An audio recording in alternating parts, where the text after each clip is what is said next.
On a toujours cru que Harry Potter était l'enfant sauveur, le fils d'une prophétie, celui qui avait survécu à l'attaque de Voldemort parce que sa mère s'était sacrifiée. Mais si tout cela n'était qu'un mensonge soigneusement construit? Imaginez un instant que derrière la cicatrice la plus célèbre du monde sorcier se cache une vérité beaucoup plus dérangeante. Et si Voldemort avait été le véritable père de Harry? C'est une question que personne n'ose poser. Et pourtant, certains détails troublants semblent converger vers cette hypothèse interdite. Dès les premières pages, l'histoire officielle semble fragile. Prenez la nuit de Godric's Hollow. On nous dit que Voldemort a tué James et Lily, puis s'est retourné vers l'enfant. Mais la scène n'a jamais été décrite en détail par Rowling elle-même, seulement rapportée à travers des souvenirs, des témoignages, des récits indirects. Et si ces souvenirs avaient été altérés? Ou pire, si certains avaient volontairement dissimulé la vérité? Un détail étrange saute aux yeux. Pourquoi Voldemort, obsédé par la mort et la domination, aurait-il pris le risque d'attaquer un nourrisson, au lieu de s'assurer d'abord que son pouvoir était consolidé? Il y avait forcément quelque chose de personnel, quelque chose de viscéral dans ce geste. Et si ce n'était pas seulement un meurtre, mais une tentative d'effacer une trace interdite, celle d'un enfant qui ne devait pas exister. Car plusieurs anomalies persistent. Le lien psychique entre Harry et Voldemort, par exemple.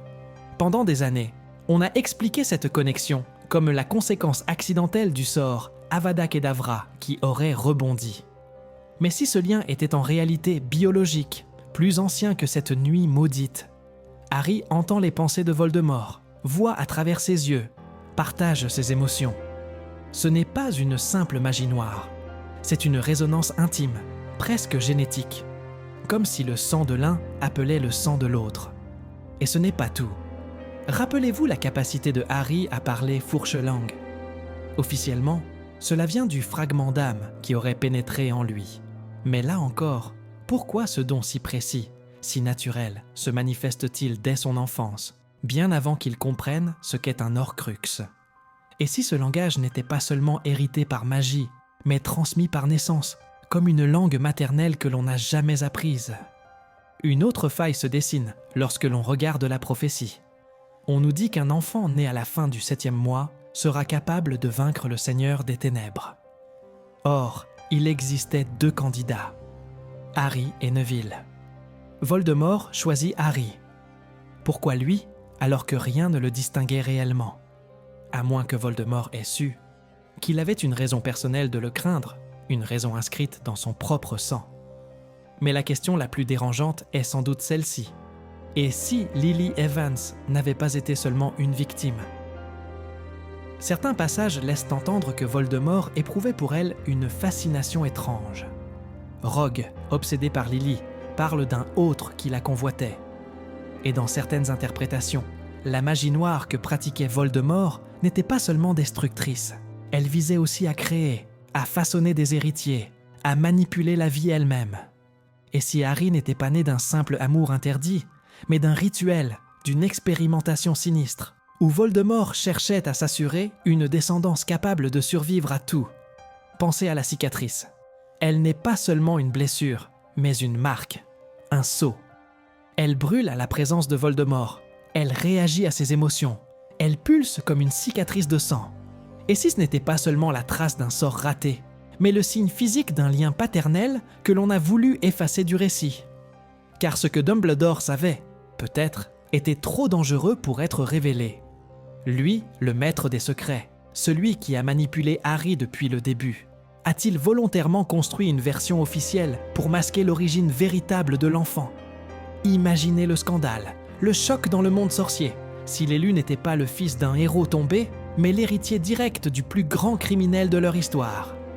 Et soudain, bien des événements prennent une autre couleur. Pourquoi Voldemort, si cruel, n'a-t-il jamais cherché à tuer Harry dès qu'il l'a retrouvé? Pourquoi cette obsession, ce jeu de chat et de souris, qui dure des années, comme s'il testait, observait, attendait que l'enfant devienne l'adulte qu'il voulait voir émerger? Pourquoi lui parler? Pourquoi tenter de le séduire à plusieurs reprises, comme dans la chambre des secrets, ou lors de leur duel final? Ce n'était peut-être pas seulement de la manipulation. C'était une reconnaissance, une tentative de rallier le fils au père. Et si l'on pousse cette hypothèse jusqu'au bout, les pièces s'assemblent. Harry a survécu à l'Avada Kedavra, non pas parce que l'amour de sa mère l'a protégé, mais parce que son sang partageait celui du tueur. Le sort ne pouvait détruire ce qui venait de lui. Ce n'était pas une protection magique, c'était une impossibilité biologique. Et ce secret, soigneusement caché, expliquerait pourquoi Harry ne ressemble jamais vraiment à James. Pourquoi, malgré tous les témoignages, son visage porte parfois des traits qu'on a toujours associés à Voldemort lui-même. Les yeux qui changent de couleur selon les émotions, le regard sombre, la colère qui explose sans contrôle. Des détails que les films ont parfois accentués malgré eux, comme des indices laissés en suspens. Imaginez l'impact d'une telle révélation. Harry, héros de la lumière, serait en réalité le fruit de l'ombre.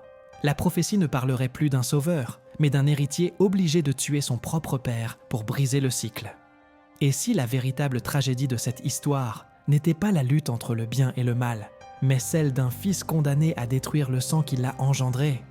Certains fans ont même remarqué que dans les récits alternatifs, dans les fanfictions les plus sombres, cette hypothèse revient comme un écho inconscient.